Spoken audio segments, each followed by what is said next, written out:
world through our I hear you. Through our dialogues and through our conversations.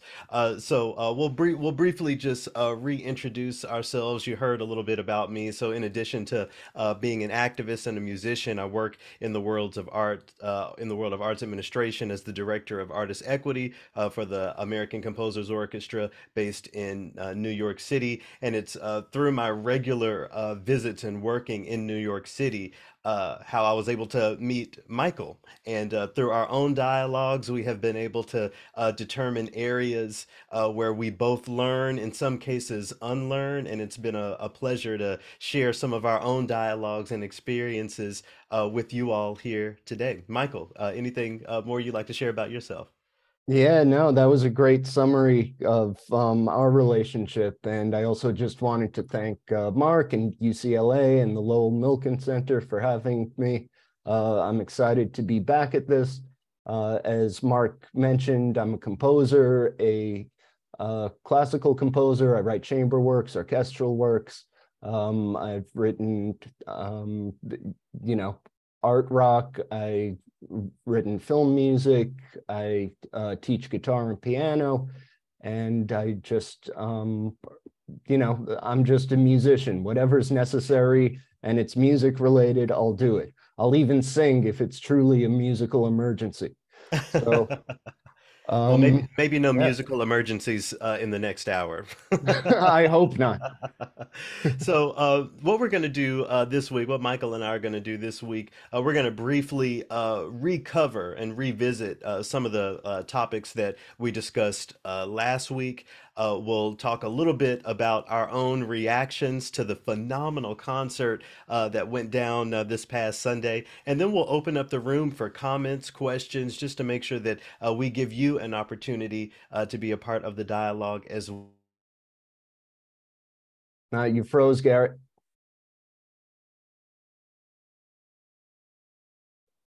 Yeah, so sometimes this happens with Garrett's internet. It's it's not the ideal time for this to happen, but sometimes it takes a few minutes for him to get things settled up again. So we just have to, wait it out, and he'll be back in, a minute or two. Um, Mark, do you want to jump in? Do you want to? Sure. I'm sorry I got taken away for a moment. Uh, No. yeah, the Oh, program. Garrett's back. Okay, great. I switched my Sorry, Mark. connection, so we should be good All from right, here on out. Yeah, great. apologies for the technical difficulties. But as I was saying, we're gonna rehash some of the dialogue from last week. We'll talk a little bit about our own reactions to the concert that went down on Sunday, a really phenomenal concert that we can't wait to dive into. And then we'll also open up the floor toward the end so that each and every one of you can be a part of the dialogue as well, if you would like to engage us or engage each other.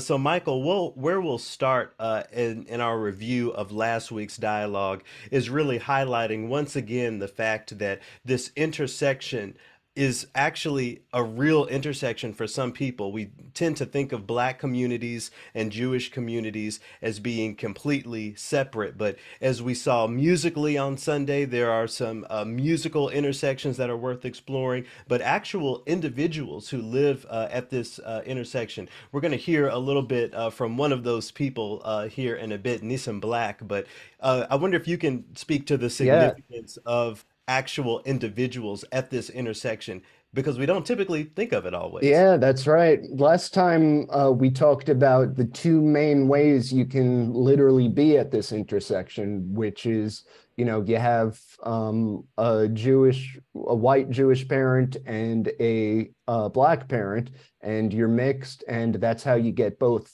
uh, the best of both worlds, so to speak.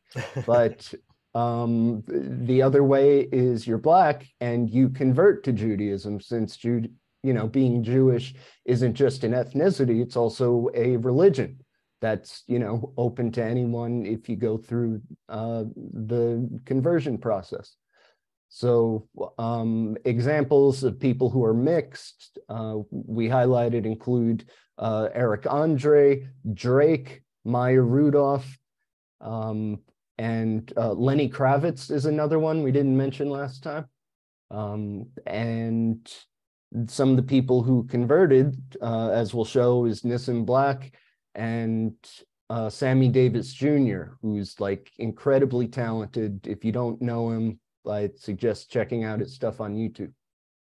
Yeah, well, I wonder why, from your perspective, it's important to note that being Jewish can be both ethnicity, culture, and religion. I think one of the unlearnings that many of us have to do is thinking of it purely as a religion or purely as a culture when there's so much more to it. It's so much more complex than that.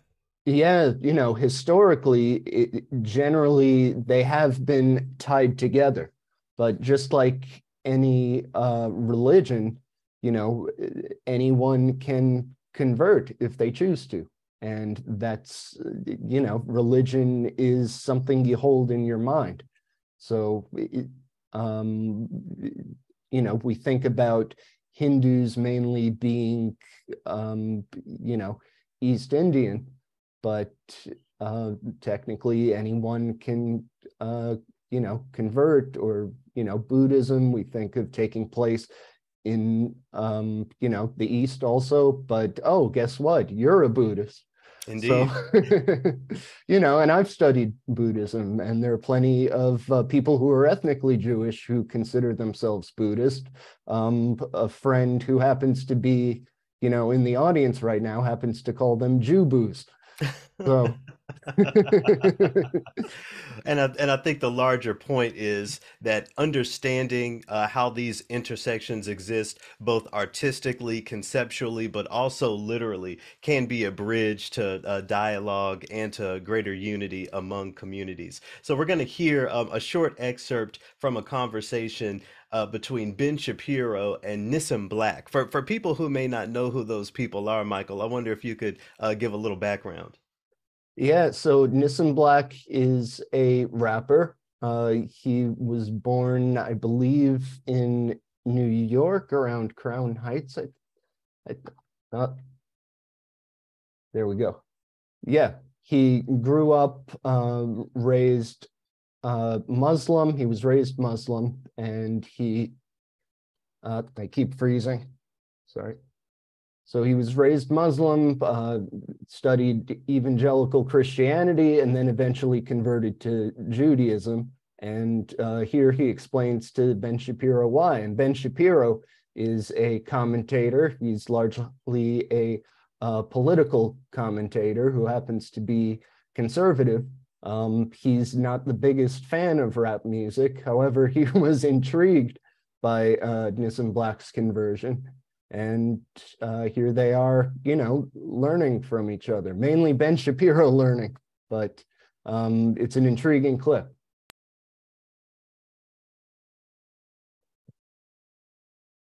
Because you have such a unique personal situation, Nissim, one of the things that I was wondering about is, when we talk about racism, but also about anti-Semitism, by polls, there's a lot of anti-Semitism, disproportionate in the Black community of the United States. Why do you think that is, and how can that be healed?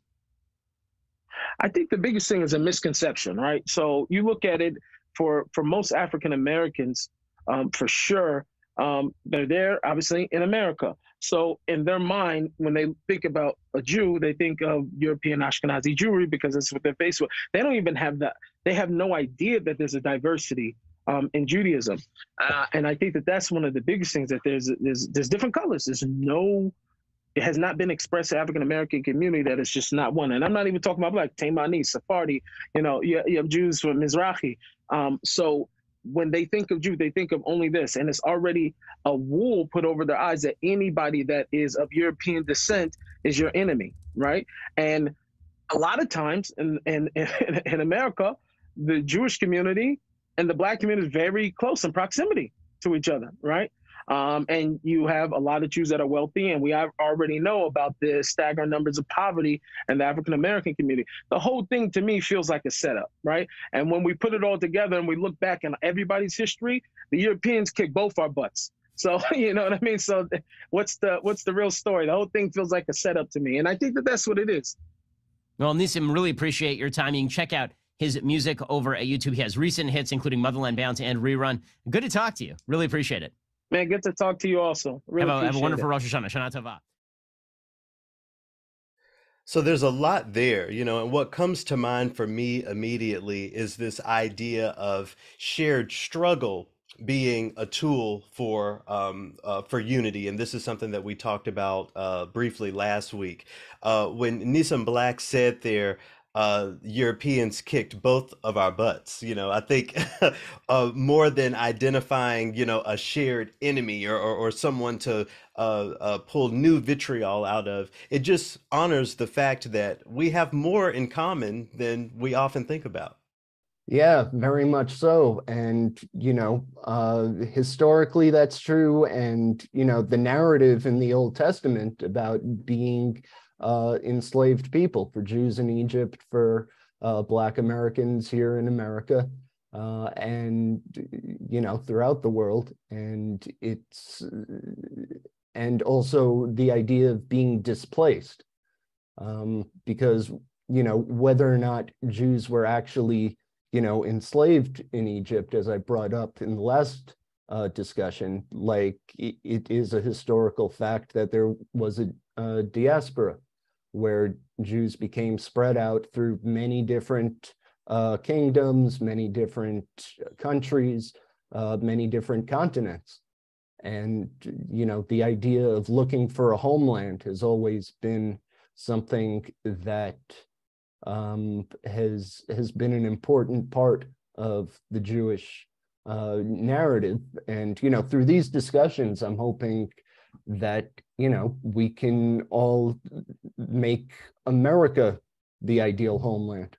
Yeah, yeah. So, And, you know, I think that intersection is highlighted musically, most certainly, when you think about the tradition of the Negro spiritual, how the subject matter of many of those songs come from those Old Testament Hebrew stories of seeking a better place, you know, finding a homeland. And when we really think about that intersection, it also makes me think about areas of shared challenge and responsibility. Last week, we brought up a violinist named Elaine Scourton Foreman, who took it upon herself to not only engage, but musically train a musician who has been very outspoken in his anti-Semitic rhetoric and the things that he has preached to many people. When I think about that shared struggle, again, I think about the shared responsibility. Sometimes we really do have to reach across to people with whom we very much disagree, with people who have been personally offensive to us, maybe in some cases even violent to us. But through her example, it's clear to see that it is possible to build those bridges. We just have to take on that responsibility. We also brought up Daryl Davis, who is a Black blues musician who took the time and energy to befriend members of the Klan in an effort to change hearts, and he was able to do that. And actually, Michael, since last week, you also brought up the name Coleman Hughes. I wonder if you could talk a little bit about this person. yeah, Coleman Hughes is a more recent, you know, contributor to, you know, the discussion. He's a commentator who talks about cultural issues, political issues, and I guess politically, I'd call him like a centrist. He's sort of libertarian in his outlook, but he has a podcast, and he has all sorts of different people on his podcast, including, you know, people who other people may not have on, such as Charles Murray, who happens to be someone who's perpetuated some very controversial beliefs about, you know, race and genetics and IQ. And I haven't seen the podcast, but Coleman was willing to have him on and talk to him about it. But also, I have a document with links to various, you know, YouTube clips and various media and resources. One of them including a link to an interview with Coleman and Brianna Joy Gray, I believe her name is, and they talk about, you know, what it means to be Jewish. And, you know, it's interesting to hear, you know, two African Americans talking about this topic, and they come to basically the same points we're making right now. Like when they ask, are Jews white? You know, it's really, okay, like according to who and when, you know? Those questions are the answer to the first question. You know, they talk Absolutely. about you know, Whoopi Goldberg and the whole fiasco with that. And so I'm just placing this link to the document in the chat for everyone. And we'll also have that available online for anyone who's watching this at a later date. So, in identifying again the shared struggles, the areas of unity, we can do that in a contemporary way. But it's always important to go back and see how that precedent has already been set.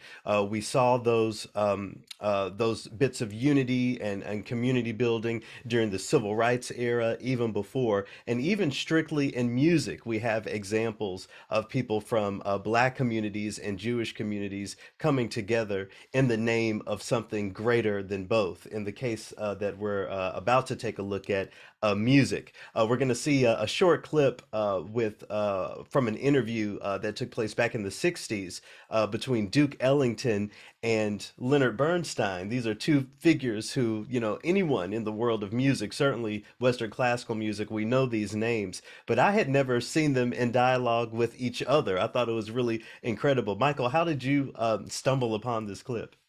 So I've seen the clip of them talking together before on YouTube, but it was only recently where, you know, I saw the clip of the entire conversation, which, you know, the majority of it is actually an interview with Duke Ellington.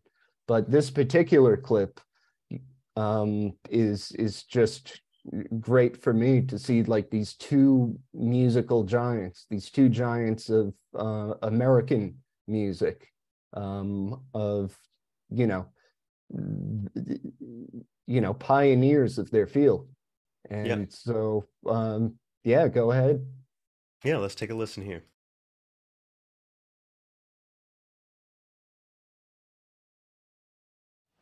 But wouldn't you say, Duke, that one of the great signs of this explosion I was talking about is that we really share the same audiences to a much greater extent than we used to? I mean, as you say, you have your own audience. Well, that used to be true, and I suppose our kind of music, if you could say such a thing, used to have its own audience. But now you can't tell them apart anymore. I mean, the same kids and the same excited people come to hear you as come to hear me, and that's that's something new. What I've been trying to talking of saying trying to decategorize this it's American music, I would say, of the stuff that we're in anyway, and it's getting to the point now where the modern contemporary composer and the guy who's supposed to be a modern jazz composer, they all come out of the same conservatories. And, exactly. And it's very difficult to find a place to draw the line. Well, you were certainly one of the pioneers in that. Oh, yeah, but I didn't come out of the conservatory. No, but you were one of the first people who wrote so-called symphonic jazz. I had a conservatory in the Capitol Theater. That's right, exactly. Sit there and listen to the symphony before the picture. Well, maybe that's really the difference between us, that you wrote symphonic jazz and I wrote jazz symphonies. Something like that. There was a phrase used that I found really interesting from Duke Ellington, the decategorization of music. I think we all approach that conversation in different ways. People who are familiar with my work may be familiar with my use of the phrase decolonizing classical music. But I think at the end of the day, what we're all pointing to is identifying that American sound, that American aesthetic, and honoring all of the differences, the diversity within it, and putting it up on the same level, even on the same stage, if we're speaking literally. And we definitely saw that on Sunday with the Music and Justice concert. Michael, I wonder what you generally thought about the mixing of so-called genres in the same space, at least not in a way that we typically see it.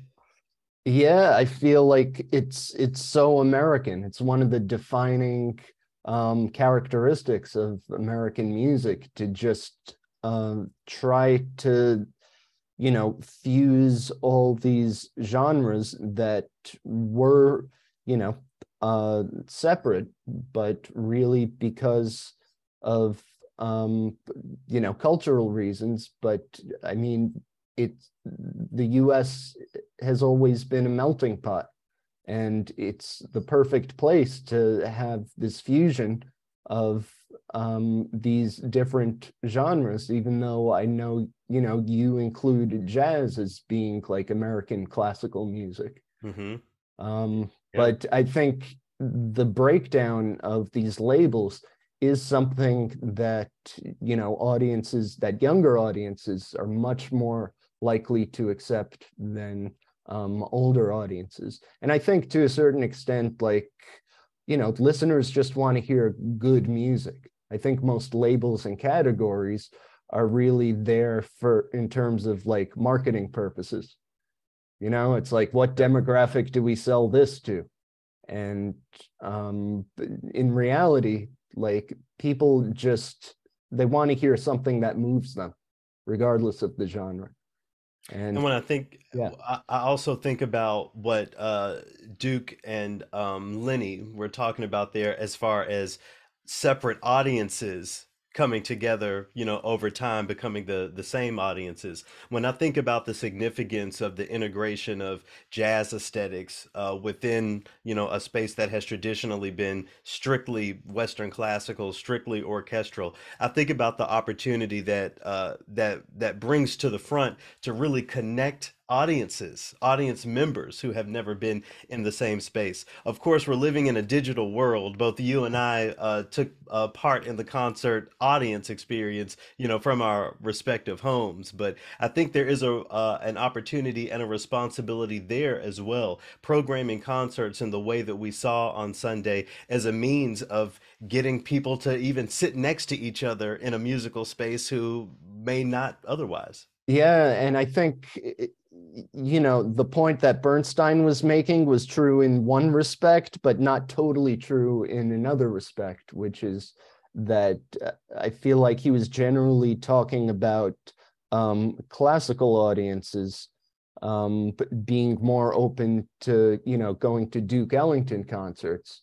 But I think he left out the fact that there's still challenges in terms of making, Black Americans feel like the concert hall for, classical music is a place where they're totally welcome. And, I know you work towards making that more of a, reality, like every day. That's what you do. And, that's what Cesar Chavetta and I, are trying to build in the Beethoven Symphony Orchestra, which is to try to make the programming and the players, representative of the melting pot we live in.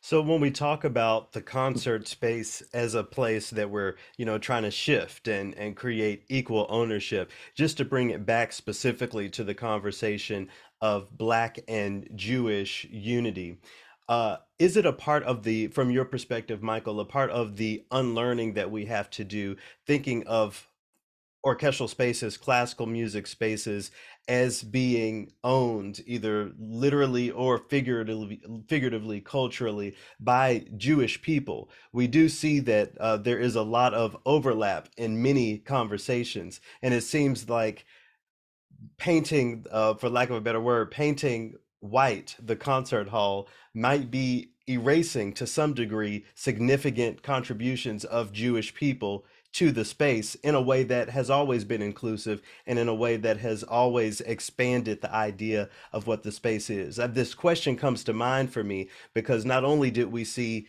jazz and classical fused together, but we saw real Jewish culture fused with real Black culture. And that's something that I also just was in awe over. Yeah, can you clarify your question again? I wasn't Yeah, so sure. I guess just Yeah. speaking to the idea of the concert hall, even though there may be white faces everywhere, there has still been a diversity in those spaces, diversity of thought, diversity of approach, thanks to the many Jewish people like Leonard Bernstein and countless others who have always worked, in their own unique way of decategorizing the space or decolonizing the space. Yeah, and I think, there's still a lot of work to be done in terms of, making that space, integrating, that space with Black culture and Black music. Like, let's have more symphonic hip hop in these spaces. Let's have more Florence Price and Nathaniel Dett and William Grant Still, because one of the things I've realized, in the last few years is that Black Americans, have always wanted a seat at the table in terms of concert music. And because of, historical obstacles, namely like personal racism and systemic racism, it wasn't possible. So, now's the time where I think audiences are open to new voices and older voices who have and have always had something to contribute. As the other thing that I really appreciated about the concert, and we'll hear a couple of excerpts from the concert here shortly, but one of the things that I really appreciated was not only the focus on the unity building and the mixing of cultures and aesthetics, but really the focus on newness in music. Honoring compositions that haven't existed for hundreds of years. So while of course I celebrate, our William Grant Stills and Florence Prices and our George Gershwins and everyone in between, I really appreciated the highlight of new music on this concert as well. As a composer, Michael, I would imagine that that's something that you also can appreciate. Yeah, it's super important.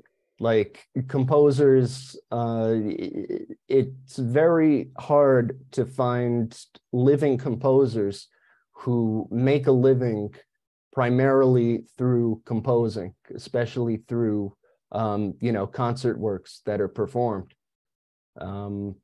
Usually you have to be an all-around musician where you do, sorry, my video went out, where you do various odd jobs like teaching or performing or arranging or engraving for people on the side, or you have a so-called normal day job to support to support composing. So just for institutions to recognize that, the modern day Beethovens, Mozarts, you name them, are here, and their growth needs to be nurtured. Yep, so much so. Well, on this concert, of course, we enjoy a performance of The Gates of Justice by Dave Brubeck. We'll be listening to a short excerpt from that in a bit. But we also had music by Jared Jenkins, a work by Gerald Cohen, a world premiere by Arturo Orfero, the Psalm 133 by Nick Strimple, and America Will Be by Joel Thompson, who has been gathering lots of acclaim for his work over recent years. But one piece of music, it was so fun to text with you, Michael, during the concert. It was almost like live tweeting or something like that. But a standout performance for both of us was "Dear Freedom Riders" by Diane White Clayton. Before we hear just a little bit of the piece, I wonder if you could briefly speak to why this was a standout composition for you. For me, it was just musically. It was just musically hit me on a visceral level.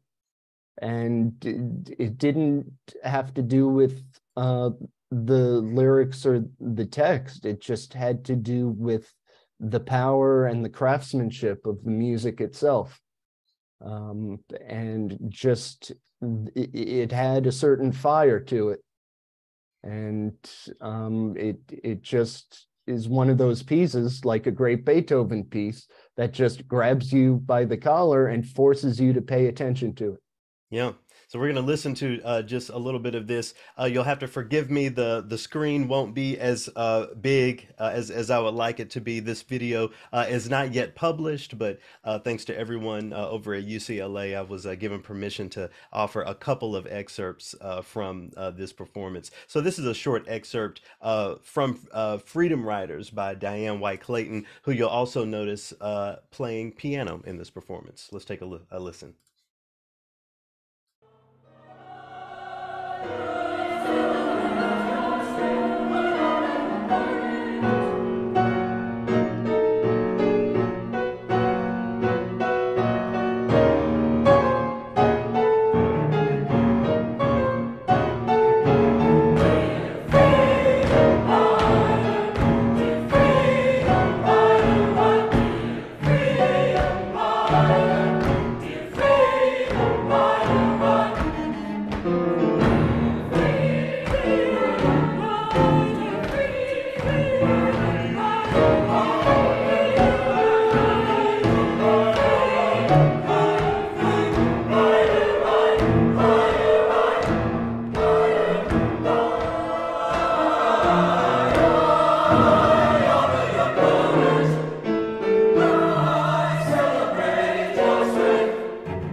So one of the standout aspects of that piece for me was the intentionality around the actual personnel, the diversity of the singers, the soloists, being representative of the diversity of the actual freedom riders back in the day. For me, this is a real affirmation of the past and a reminder once again that our communities have always been in collaboration, in consultation, all toward the same goal. But an affirmation of the past isn't the only thing that we have to really think about when we hear pieces of music like this, at least in my opinion. I think a display of that diversity, not only of the performers, but again, a reminder of the diversity of the actual freedom riders, can be a sort of indictment of the present in many ways. As we've seen in the recent years, there have been, so many challenges when it comes to Black and Jewish unity. And it seems like we're moving away from a place where we've already been to an extent. Yeah, I'd say it's complicated. Like when it comes to separating the music from the noise, like it's so easy for, certain people with large platforms to just like drop a little, poison into the bucket, and then that becomes like the dominant narrative. But I think, based on the conversations like I'm seeing on YouTube and like other people, like there are amazing displays of unity and solidarity happening behind the scenes. And this is one of them. Like, we're not going to get famous for this because that's not the way the media or social media incentivizes, what gets clicks. Mm-hmm. But, that's the nature of the work that has to be done. It's about not letting, the noise, distract from all the good things going on and the potential for ourselves to be vehicles of all this bridge building. So when we talk about realizing that potential, one of the questions that comes up for me that we, have discussed many times, Michael, is how do we actually define that partnership, that allyship? In the case of the Freedom Riders, they were putting their physical bodies on the line, even to the point of being assaulted by policemen and other lawmakers. I don't suppose that the call for action should be for everyone to go out and get beat up by, whatever party. But I think there are ways that we can identify actionable allyship in our own lives. For me, I think about that personally when it comes to the musicians that I do and don't highlight or platform on my various platforms and in my various creations. I don't think that takes away or has to take away from a personal affinity or appreciation of an artist's contribution to the musical world, but highlighting artists like that, and I'm purposefully not using any names, but Yeah, yeah. I but won't either then. yeah, highlighting artists who, have in the past or more recently used very hateful language, anti-Black language, anti-Semitic language. Platforming them is more than just that. It's making a statement that their actions or their words aren't a deal breaker for you. And for me, I don't want to be a part of that noise, as you say. So in my personal life, among the many ways that I define actionable allyship is really keeping in mind the just having a sense of empathy, keeping in mind what people may feel, with the platforming of a certain artist, what they may think about an institution or about me personally. I think all of those things are really important to consider in this new digital age where it's Yeah, so easy for information to, spread about within seconds. I agree. And even though we don't have to bring up like, contemporary names, like Wagner does come to mind. And, all the controversy and debate over his anti-Semitic views. And for me, I'm able, I feel, to separate the baby from the bathwater, as are, a lot of other, Jewish musicians I know. You have to separate the artist from the individual, but in all circumstances, like unless someone like single-handedly dedicated their entire life to doing evil and doing evil things, like in my opinion, music is the greatest expression of like an individual's humanity that they can give. And so for me, like Wagner's music was the best part of himself. And so I understand like it's important to not platform those who might be doing harm right now. But at the same time, like it's important to be able to look at the past and, be able to appreciate aspects of, what their contributions were, while also being able to condemn whatever their words or actions were.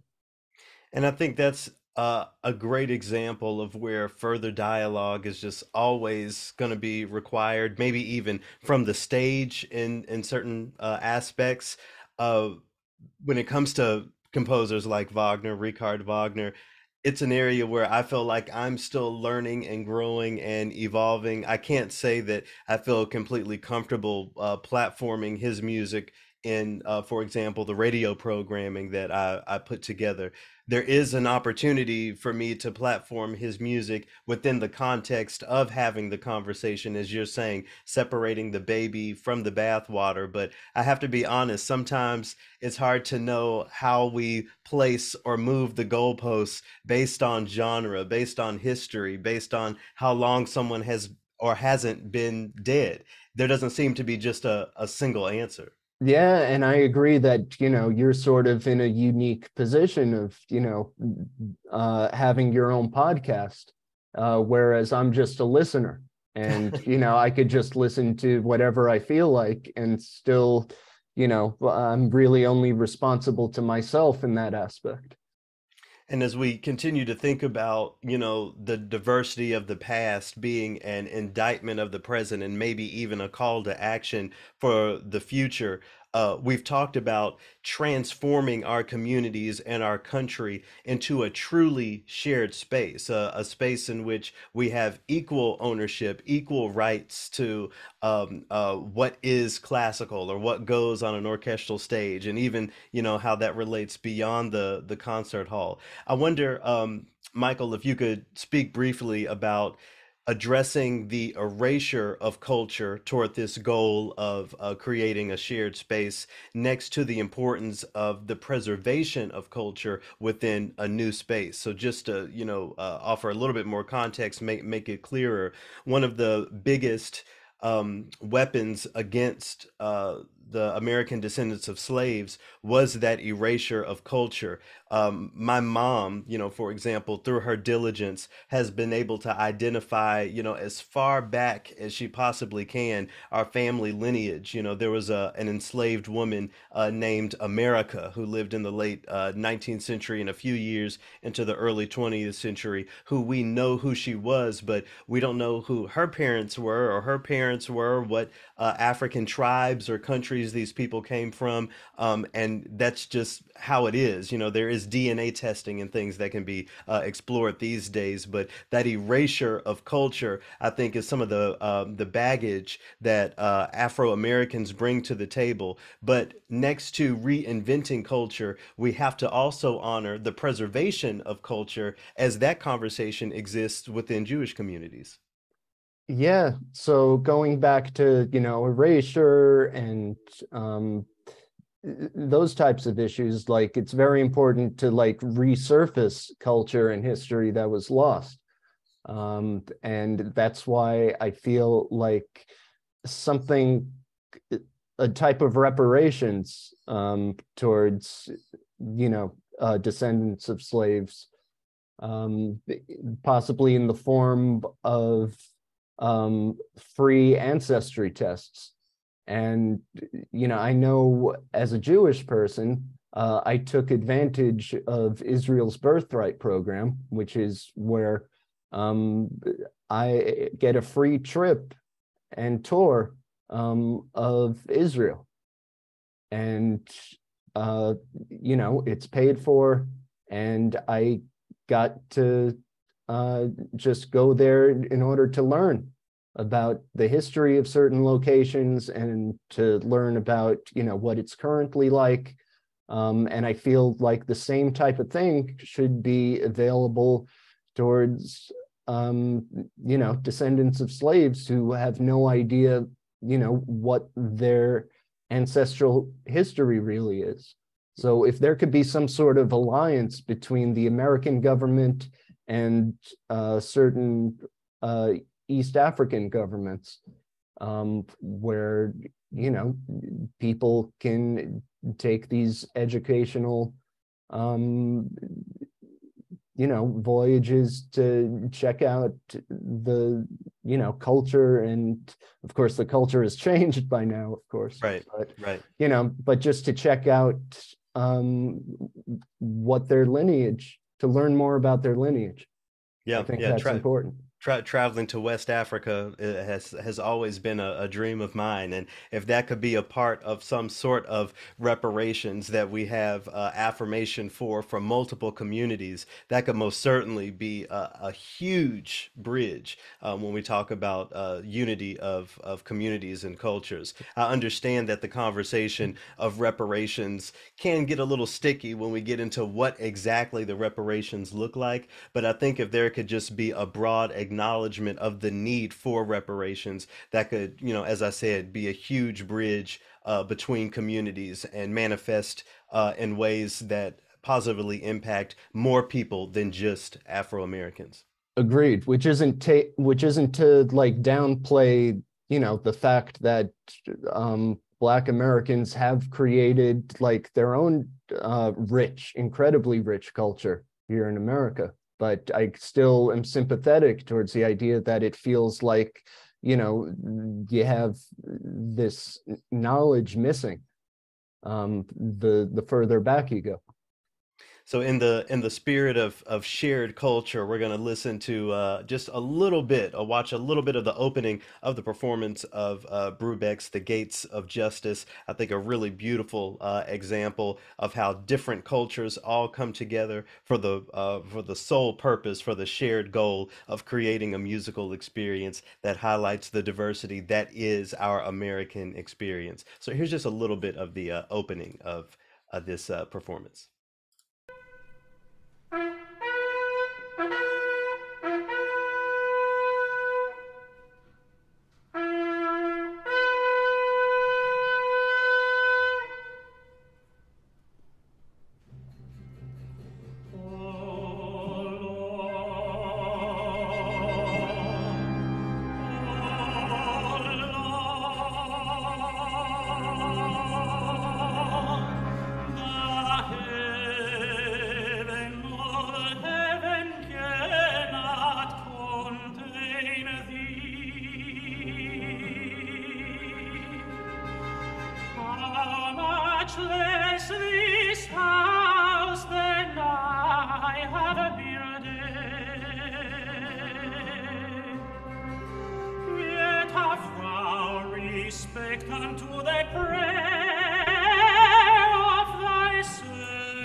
Bravo there to Ozzy Schwartz, who is the featured tenor soloist, alongside Philip Bullock, who joins a little later as the featured baritone soloist. As I mentioned earlier, Michael, it's one thing to talk about jazz in a classical space, but the cantoral singing there, just the technique that we're seeing that we don't often see in those spaces, as much as we don't see jazz in those sorts of spaces, really blew me away. Such a learning experience for me personally.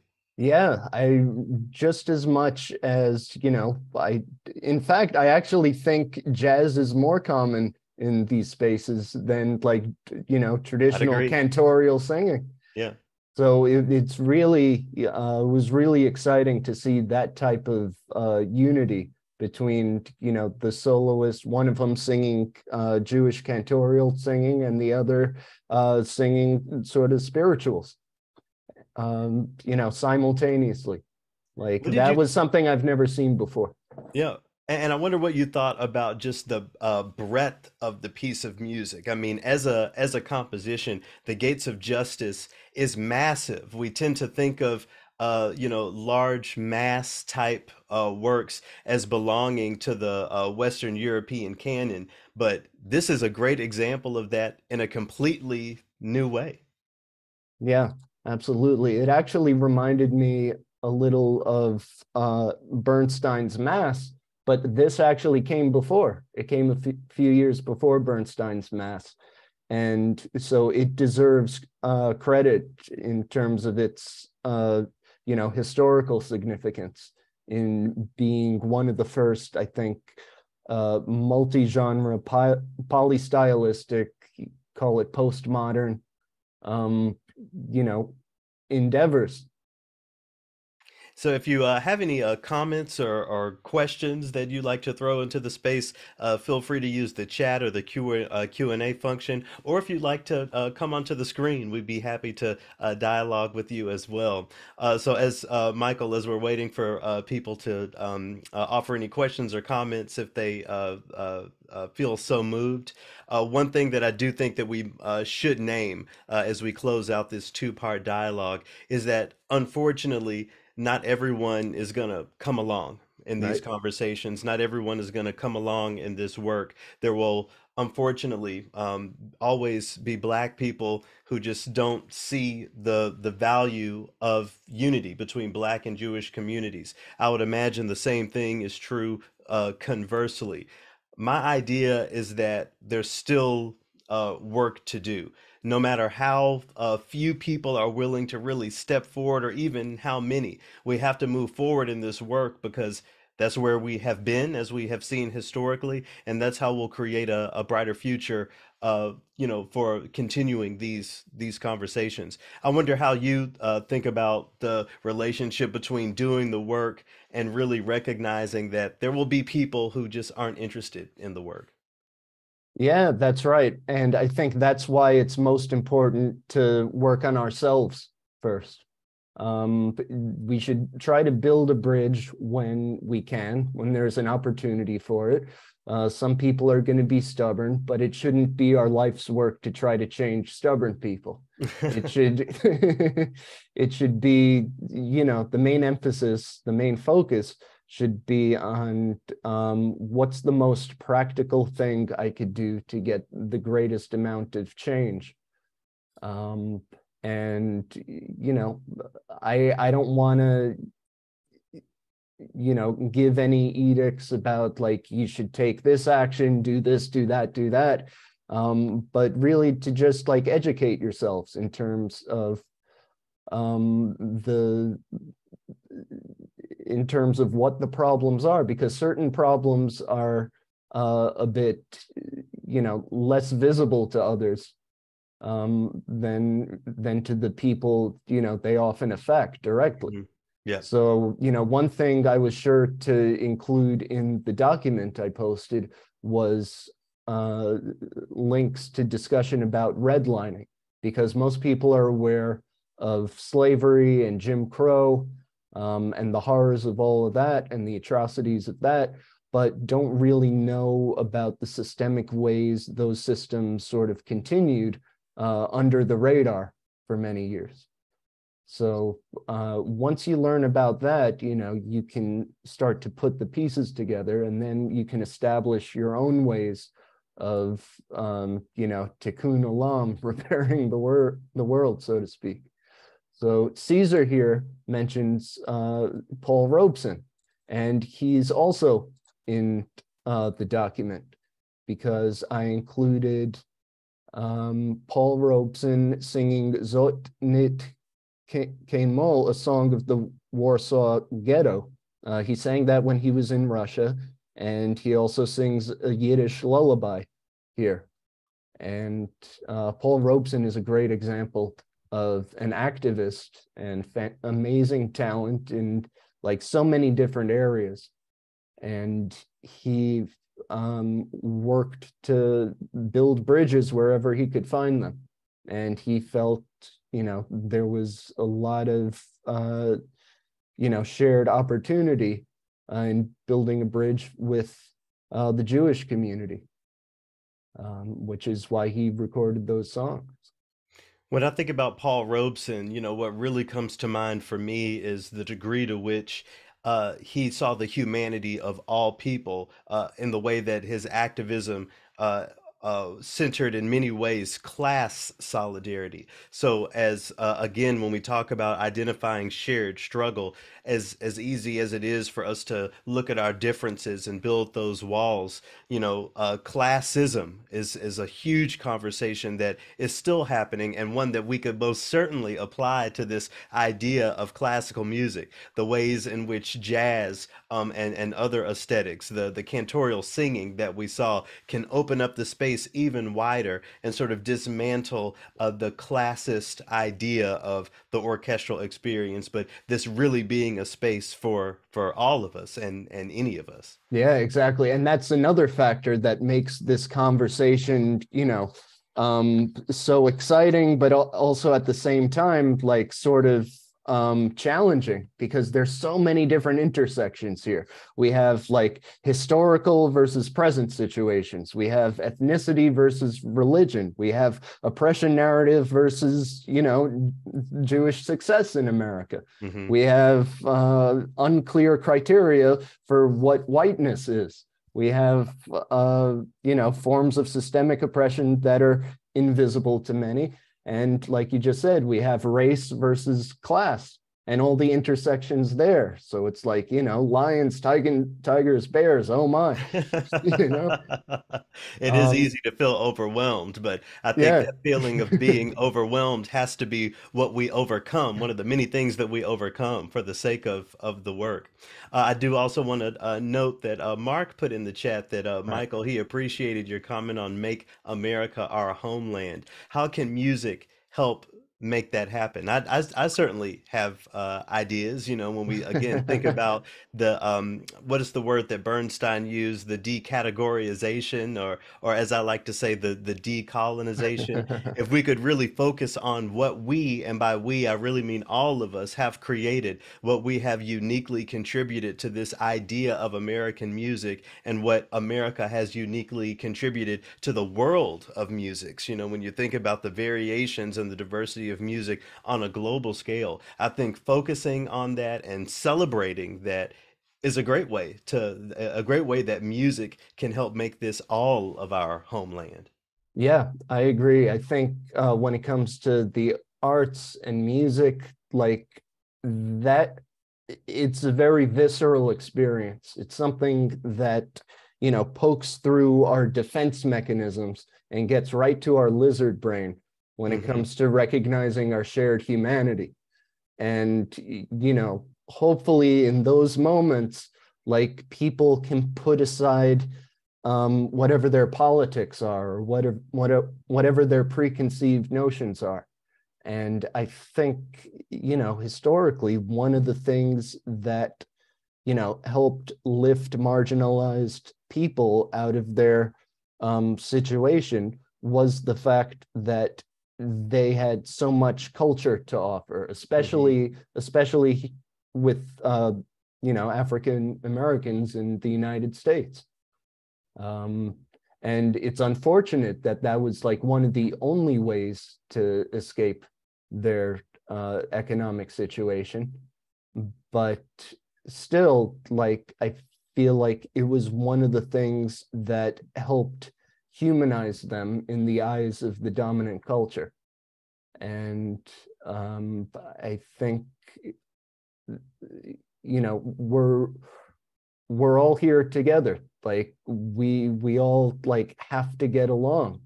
And this is a way to, show up and say, hey, I'm human. Listen to my song.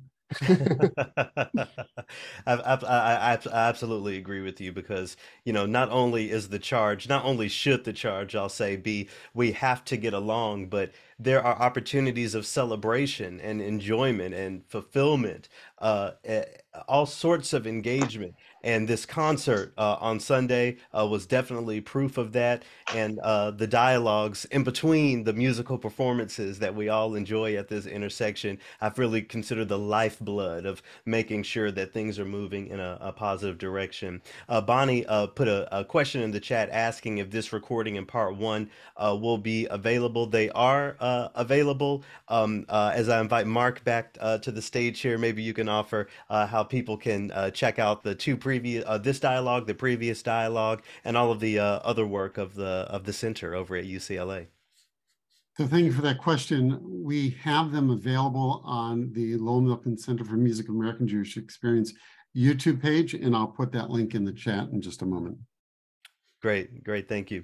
Well, Michael, it's really been a pleasure to collaborate with you on this project. I know we'll continue to have many more dialogues, but thank you so much for being a part of this presentation. It's been great to collaborate with you. Yeah, and thanks for having faith in me in spite of like me not really being a public speaker. Like, I really appreciate it. It was so much fun for me. And thanks, Mark, for having us. And thanks, UCLA.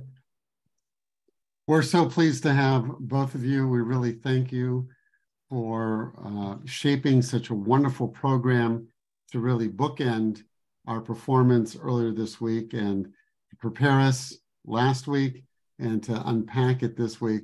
We're very grateful, and there's just so much more to be done, but we just thank you for helping us look at these issues. So with that, we'll say thank you to everyone. As I said, I'll put the chat, excuse me, the link in the chat momentarily, and we'll have today's program up as well. We look forward to continued dialogue. Again, thank you, Garrett, and thank you, Michael.